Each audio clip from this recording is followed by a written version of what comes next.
नमस्कार। आज बात करेंगे भारतीय इतिहास के 1000 साल के उस लंबे सफर की।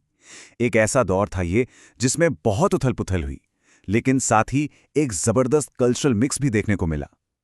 तो चलिए देखते हैं कि इस दौर ने भारत को हमेशा के लिए कैसे बदल कर रख दिया। अच्छा, सवाल ये उठता है कि 1000 साल का इतिहास, वो भी सिर्फ कुछ मिनटों में, ये कैसे समझा जा सकता है? तो ऐसा करते हैं, सबसे पहले इस सफर का एक रोड मैप देख लेते हैं। ये जो टाइमलाइन है ना, इसमें हम 3 मेन फेजेस पर फोकस करेंगे। सबसे पहले वो शुरुआती हमले जिन्होंने इस सबकॉन्टिनेंट का नक्शा ही बदल दिया। फिर दिल्ली सल्तनत का वो लंबा दौर, और आखिर में शानदार मुगल एम्पायर का बनना और फिर उसका बिखर जाना।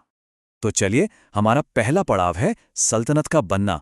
इसकी कहानी 8वीं सदी से शुरू होती है, जब शुरू में हुए हमलों ने इस इलाके में इस्लाम को इंट्रोड्यूस किया। कई सदियों तक तो ये जो हमले थे ना, इनका मेन मकसद सिर्फ लूटपाट करना था। जैसे महमूद गजनवी को ही ले लीजिए, उसने 17 बार हमले किए, लेकिन उसका इरादा यहाँ राज करना नहीं था, बल्कि भारत की जो बेहिसाब दौलत थी उसे लूट कर ले जाना था। लेकिन फिर एक टर्निंग पॉइंट आया। साल था 1192, तराइन की दूसरी लड़ाई। इसमें मोहम्मद गौरी ने पृथ्वीराज चौहान को हरा दिया, और बस इसी एक जीत ने भारत के इतिहास का रुख हमेशा के लिए मोड़ दिया। और ये जीत कोई मामूली हमला नहीं थी, इसने दिल्ली में एक परमानेंट पॉलिटिकल पावर की नींव डाल दी। यही पावर आगे चलकर दिल्ली सल्तनत बनी, जिसने, आप सोचिए, 300 साल से भी ज्यादा राज किया। तो बस यहीं से दिल्ली सल्तनत के दौर की शुरुआत हो गई। एक ऐसा दौर जिसमें एक के बाद एक 5 अलग-अलग डिनास्टीज ने राज किया। शुरुआत हुई गुलाम वंश से, जिसे मामलुक वंश भी कहा जाता है, और इसकी नींव रखी कुतुबुद्दीन ऐबक ने। फिर आए खिलजी, उसके बाद तुगलक, फिर सैयद और आखिर में लोदी। इन सब ने दिल्ली पर राज किया, और हर कोई अपनी एक अलग छाप छोड़कर गया। अब इस पूरे दौर में कामयाबी भी मिली और नाकामी भी। एक तरफ अलाउद्दीन खिलजी जैसा जबरदस्त एडमिनिस्ट्रेटर था, जिसने मार्केट कंट्रोल किया, मंगोलों को खदेड़ दिया। तो वहीं दूसरी तरफ मोहम्मद बिन तुगलक के बड़े बड़े प्लान्स थे, जो बुरी तरह फेल हो गए। लेकिन रुकिए, कहानी सिर्फ दिल्ली की नहीं है। उस वक्त पूरे सबकॉन्टिनेंट में कई और रीजनल पावर्स भी सिर उठा रही थीं, और ये दिल्ली की हुकूमत को सीधी टक्कर दे रही थीं। अगर हम दक्षिण की तरफ देखें तो वहां 2 बड़े एम्पायर थे, हिंदू विजयनगर और मुस्लिम बहमनी सल्तनत।